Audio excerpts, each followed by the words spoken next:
Good night, viewers. We are here tonight with Hands of Hope, a local advocacy group stationed here in the Caribbean. Their mission to promote the safety, growth, and self-determination of every child, particularly those in social, emotional, and financial difficulties. Let's hear more from them. Many families in Caribbean society today are dealing with severe emotional, social, and financial strains that have an immediate effect on young children's well-being. Communities experience increased stress on caregiving environments due to unemployment, crime, and mental issues brought on by rising living expenses. As stated by international frameworks like the UN Convention on the Rights of Children, it is crucial that children's fundamental needs and rights be safeguarded and given priority. This presentation explores the realities faced by families, the essential needs of children, and the developmental consequences when those needs are not met. It also emphasizes how important families, communities, and government organizations are, and it suggests advocacy-driven measures to guarantee that every child in the Caribbean is raised in a secure, caring, and encouraging environment. Children's basic needs are food, shelter, love, safety, education, and play. These are the building blocks of healthy development. When these needs are met, children grow stronger in body, mind, and spirit. In the Caribbean, many families face poverty, unemployment, and emotional strain. This makes it difficult to meet these basic needs. The United Nations Convention on the Rights of the Child reminds us that every child has the right to survive, develop, and to be protected. Articles 3, 6, and 31 highlight the importance of acting in a child's best interests, ensuring their right to life, and recognizing the value of rest and play.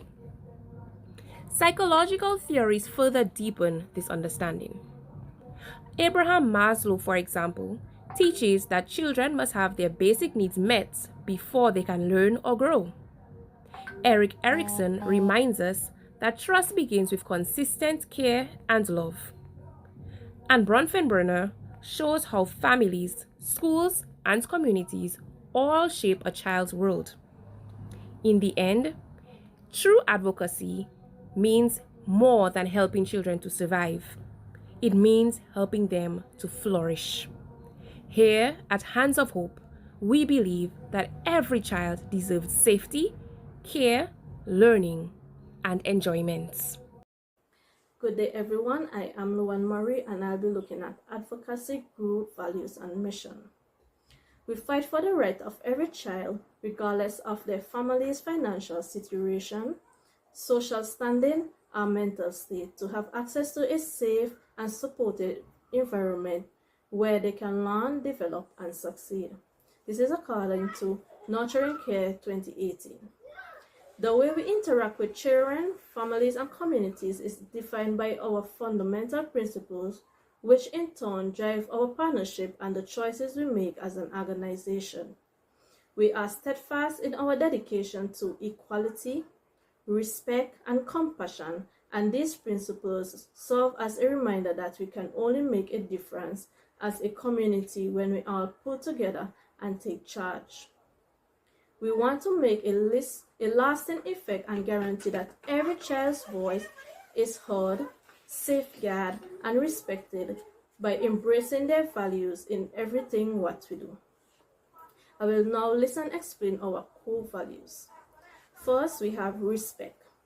We cherish every child, family, and community member because we believe that all people have intrinsic worth and dignity.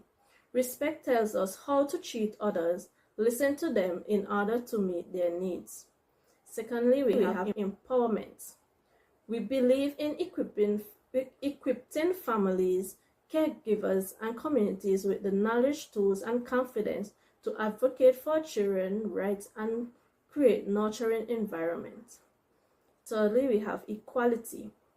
Our goal is to make sure that all children can get the same chances, help and encouragement to do their best, no matter who they are, where they come from, and what they do. Fourth, we have collaboration. In order to better assist children in their growth and development, we promote collaboration between families, schools, governments, and community groups. Lastly, we have compassion. We act with empathy and kindness, recognizing the specific obstacles that families encounter and reacting with care, patience, and humanity. I will now look at our mission statements. Our mission is to promote the safety, growth, and self-determination of every child, particularly in settings when social, emotional, and financial difficulties are present. We are committed to making sure that every child's basic needs like food, shelter, love, and education are acknowledged as essential rights rather than privilege.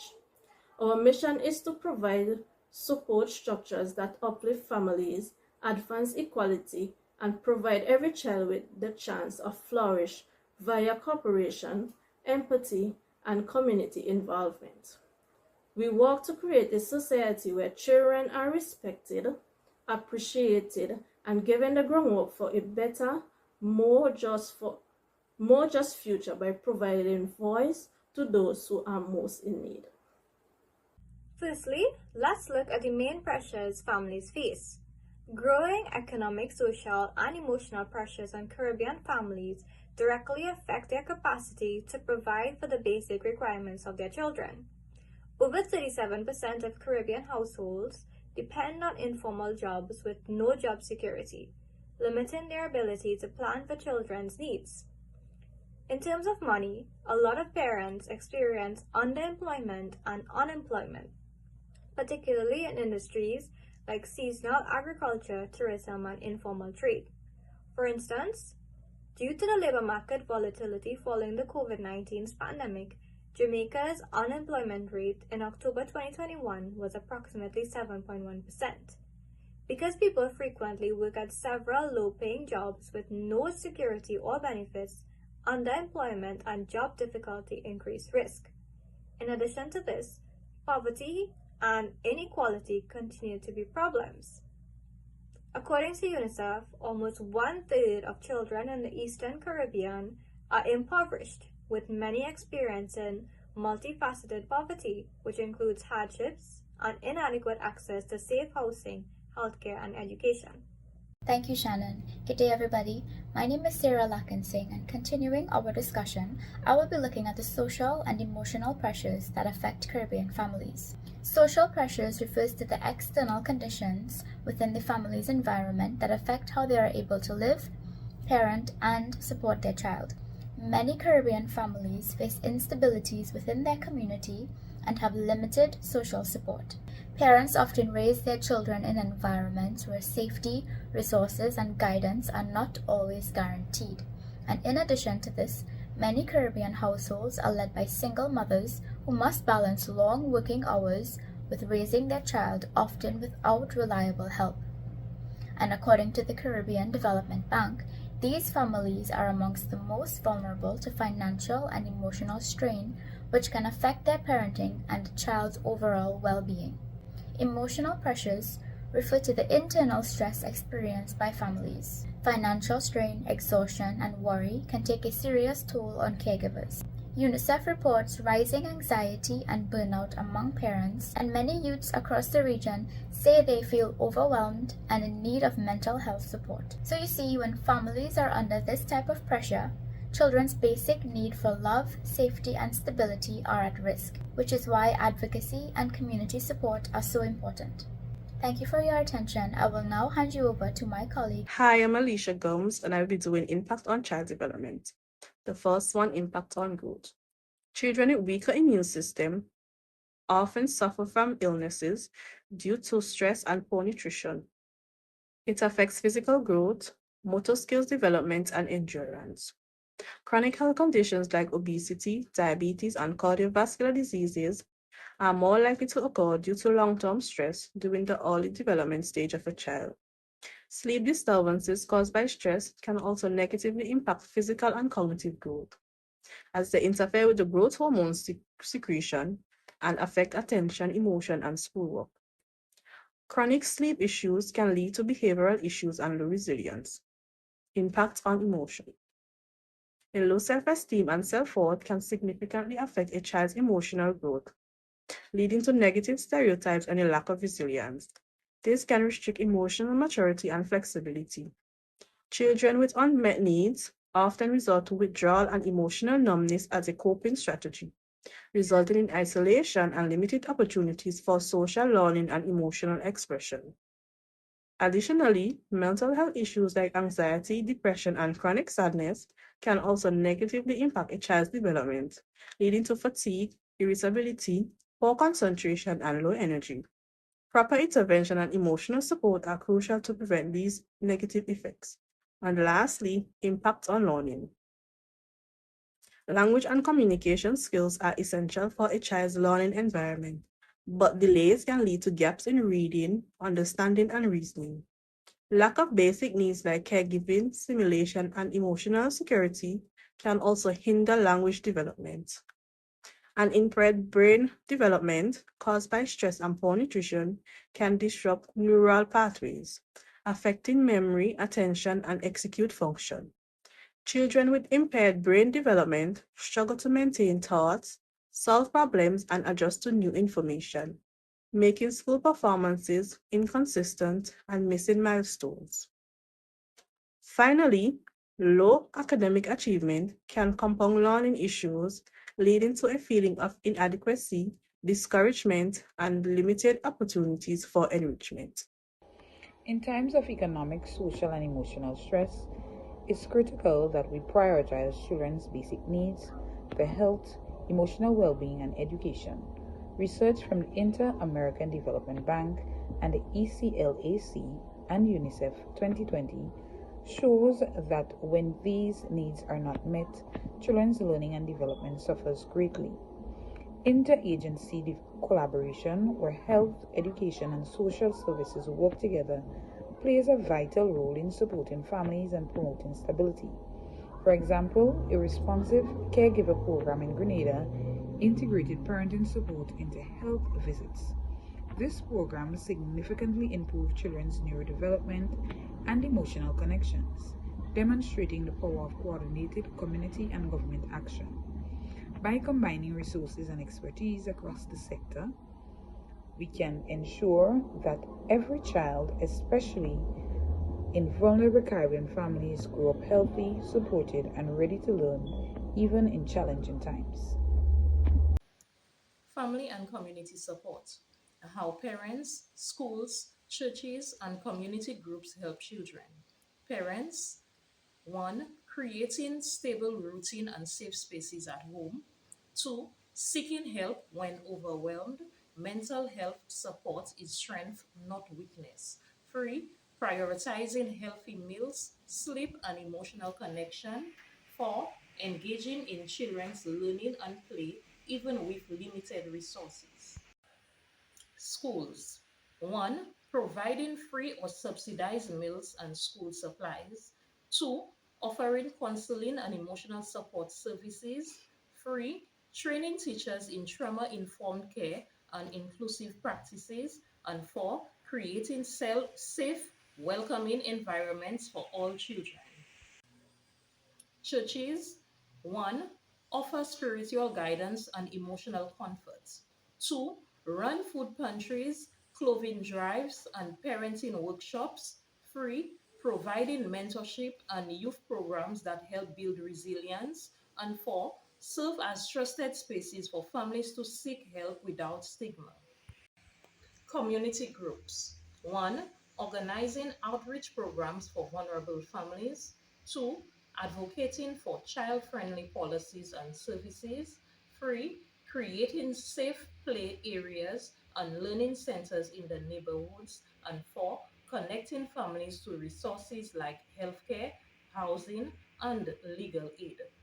At the Hands of Hope, we are firm believers in a safe space for children.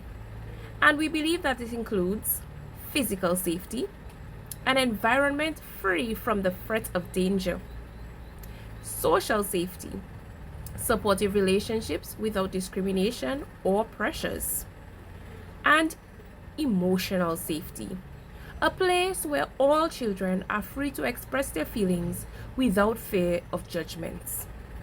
The roles of stakeholders include listening to children, teaching them respect for themselves, respect for others, and providing them with healthy boundaries. Some key ways that we can make schools safer and more supportive for all children are: firstly, create an anti-bullying policy. This policy will help to protect students from harm as well as promote kindness among the student body. Secondly, train teachers.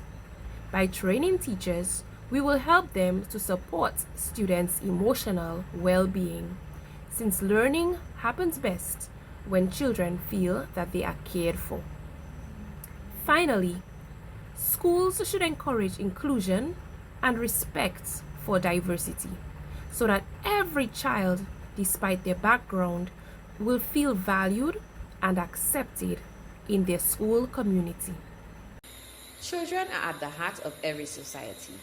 Yet, in many Caribbean communities, they grow up facing a complex web of economic instability, social inequality, and emotional strain. Unemployment, poverty, and inadequate access to quality services disrupt families' ability to meet children's most basic needs, such as food, education, and emotional support. Social issues like crime, gendered caregiving burdens, and shifting family structures further intensify these challenges, often leaving children exposed to environments that hinder their emotional and cognitive development. The psychological and developmental impact of unmet needs, such as toxic stress, delayed learning, and poor health, underscores the urgent need for holistic and sustained interventions. According to both the developmental theory and the UN Convention on the Rights of the Child, every child deserves a nurturing environment where they can survive, thrive, and reach their full potential. Addressing these issues requires coordinated action. Parents, schools, churches, community organizations, and government agencies must work together to provide practical support, mental health services, stable routines, and safe learning environments. Advocacy must remain grounded in the principles of respect, empowerment, equality, collaboration, and compassion, with a firm commitment to protecting children's rights and promoting equity. Ultimately, investing in children is investing in the future.